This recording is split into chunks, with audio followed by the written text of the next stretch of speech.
Bem, meu caro amigo, minha cara amiga, do Recife e diretamente do canal do Modesto Neto, com mais um vídeo para cada um de vocês, né? Sem meias palavras, conversa fiada ou enrolação. Hoje vou falar a respeito de um assunto que está em voga, que é um dos mais falados no meio internetário no momento atual, e por isso mesmo vou falar do filme Ainda Estou Aqui, estrelado por Fernanda Torres e Selton Mello, e uma pleiade de atores e atrizes de alto gabarito. Vamos, pois, falar a respeito um pouco da história do Brasil e intercalando aqui e acolá, pontualmente, falando do filme Ainda Estou Aqui e da sua esmerada direção, e justamente tocando num ponto nevrálgico que deve ser repetido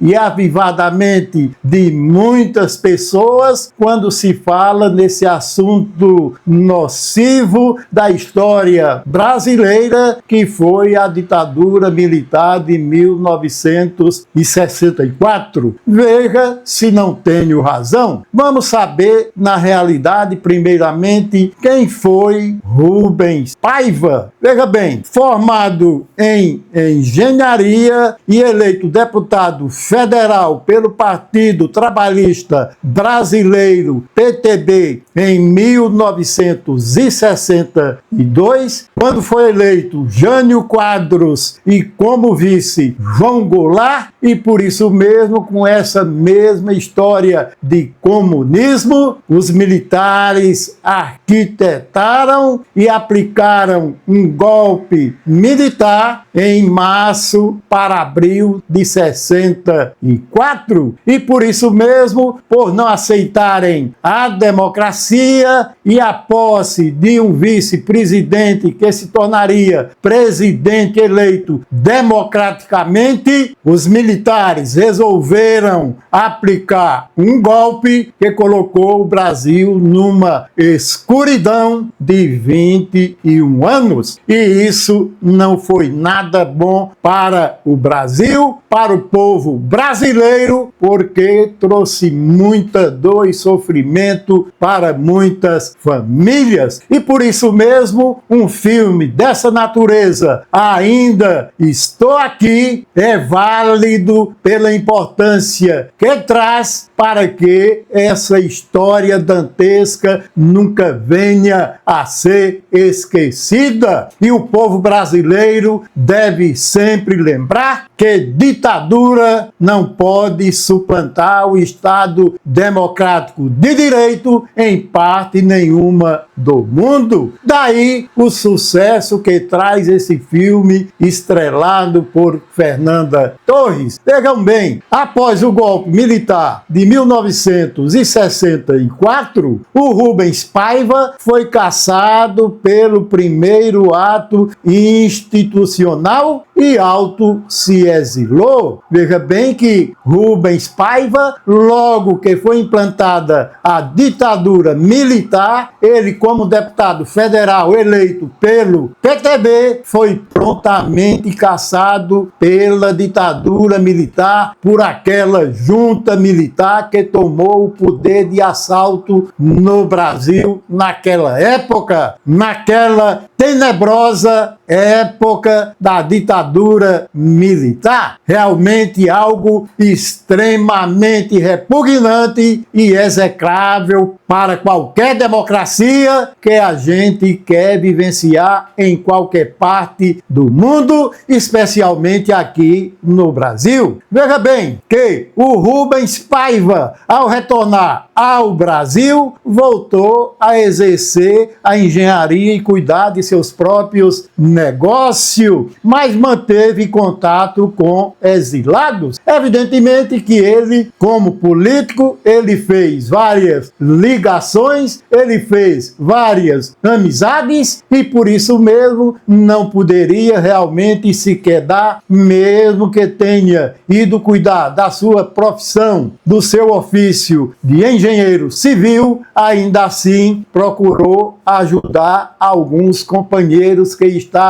na luta de resistência contra a ditadura militar. Veja bem que em 1971 a repressão do regime o prendeu devido ao seu envolvimento com o guerrilheiro Carlos Lamarca. Mas é claro que ele não tinha envolvimento direto com a guerrilha na linha de frente. O que ele poderia ter era algum contato. E por isso mesmo a sua prisão, que veio logo depois. Veja bem, Rubens foi morto nas dependências de um quartel militar entre 20 e 22 de janeiro de 1971, no mesmo ano de sua prisão. Foi realmente um momento de muita dificuldade, tanto para ele, que morreu nos porões da ditadura militar, quanto para a sua esposa, que sofria, mesmo às vezes até sem chorar, para justamente criar as 4 filhas e um filho que ele tinha deixado com a esposa. E como não se bastasse somente prender o Rubens Paiva, depois prenderam a sua esposa Eunice e uma filha, e sua casa ficou sitiada por vários agentes da ditadura militar. Veja que coisa grave os militares fizeram com essa família. É de se lamentar, é de se revoltar. Na realidade, os militares jamais poderiam ter agido dessa maneira, mas era um regime de força, era um regime brutal. Como já disse, os familiares de Rubens Paiva ficaram sitiados em sua própria residência por vários dias. Depois levam Eunice, mulher de Rubens Paiva, e uma de suas filhas para o mesmo quartel onde estava Rubens Paiva preso pela ditadura militar. Veja que durante o período de sua prisão, Eunice e a filha não chegaram a se encontrar com Rubens Paiva, mas sabiam por conversas à boca pequena que ele estava justamente naquele lugar sofrendo barbáries as mais diversas e repugnáveis possíveis da própria ditadura militar. E isso foi cruel, e isso foi demais, mas aconteceu de verdade, meu caro amigo, minha cara amiga. E veja que nessa prisão o Rubens Paiva chegou a ser morto, chegou a ser submetido às várias e cruéis espécies de torturas que realmente ser humano algum, ser humano normal poderia suportar. Mas vários brasileiros naquela época que se viram na mesma situação de Rubens Paiva também passaram por esse mesmo sacrilégio, também passaram por esse mesmo caminho de dor, tortura e crueldade inimagináveis. Isso realmente aconteceu no Brasil e por isso mesmo o filme Ainda Estou Aqui não busca entrar nessas minúcias, não busca mostrar a violência que aconteceu nos porões da ditadura implantada em 1964 e que permaneceu nessa escuridão por 21 longos anos. E isso isso foi cruel demais para a população brasileira. E enquanto isso, Eunice, esposa de Rubens Paiva, interpretada por Fernanda Torres, passou alguns dias no suplício da prisão, ela juntamente com uma filha, que foram submetidas também às mais repugnantes e cruéis torturas que se pode imaginar. E naquela época, os militares eram implacáveis e cruéis na prática de tortura, como acredito que até hoje existem muitos resquícios dessa mesma prática, mesmo que supostamente a gente esteja vivendo num Estado democrático de direito, pelo menos é isso que diz a nossa Constituição. Mas a mentalidade militarista não mudou de forma alguma. E por isso mesmo, meu caro amigo, da luta dessa mulher que chegou até aos 48 anos de idade a se formar em direito, justamente para tentar fazer alguma coisa, mesmo tendo cuidado de criar a sua família, mesmo tendo se voltado inteiramente para a família, demonstrou ser uma mulher extremamente forte, lutadora, batalhadora, criou a família, se formou e ainda buscou enfrentar várias frentes de lutas, como a luta indígena, a luta em favor dos indígenas, e encampou também a ajuda a outros desaparecidos políticos, que até agora somam mais de 200 desaparecidos, em que ninguém sabe sequer onde está o corpo de quem quer que seja, que supostamente participou ou não, a exemplo do Rubens Paiva, da luta armada contra o regime militar. E vejam que as pessoas que tentaram se organizar na ação libertadora nacional, na realidade não representavam absolutamente nada, porque apesar de alguns atos terroristas, de alguns assaltos a bancos que eles faziam justamente para financiar a resistência contra a ditadura militar, mesmo assim eles não tinham uma organização grandiosa o suficiente para justamente fazer força frente ao poderio das Forças Armadas brasileiras. E por isso mesmo, todos eles, quando não foram presos e mantidos vivos, a maioria foram praticamente esmagadas. Todas as pessoas chegaram a ser esmagadas e por isso mesmo mais de 200 pessoas até o momento atual sequer foram encontrados os seus corpos, inclusive o de Rubens Paiva, que, pasmem, 25 anos depois, sua esposa Eunice conseguiu justamente que o Brasil reconhecesse a sua morte nos porões da ditadura e emitiu a certidão de óbito. Veja que isso demorou 25 anos para que ela, na condição de viúva, na condição de mãe de família, viesse a regularizar a sua vida civil. E isso é triste e isso vale realmente lembrar, porque é isso que realmente o filme quer demonstrar, que realmente ditadura não se presta para absolutamente nada e a ninguém, a não ser para trazer dor, sofrimento e barbárie, porque foi isso que trouxe essa ditadura de 1964. E veja, minha gente, que ainda existem muitas pessoas pessoas em nosso país que teimam, que insistem em implantar, que torcem pela implantação, pela volta de uma ditadura militar. Como será que essas pessoas iriam se comportar caso tivesse que enfrentar uma ditadura militar, como eu cheguei ainda a conviver e sei realmente o que é as chagas que podem brotar de uma truculenta ditadura militar como essa implantada no Brasil em 1964. Então esse filme, muito embora não mostre a violência praticada pela ditadura militar, mas pelo menos coloca na memória das pessoas a força, a garra de uma mulher forte que lutou por vários anos contra essa mesma ditadura militar até o Estado reconhecer que realmente deu cabo à vida de seu esposo Rubens Paiva, e isso ocorreu 25 anos depois, quando ela veio a tirar a certidão de óbito e o país reconheceu que o seu esposo foi morto nos porões da ditadura militar, para onde fora levado em 1971. E isso foi um fato real, e isso é a realidade que nos mostra esse filme, que acredito todas as pessoas deveriam assistir pela simbologia que representa o filme,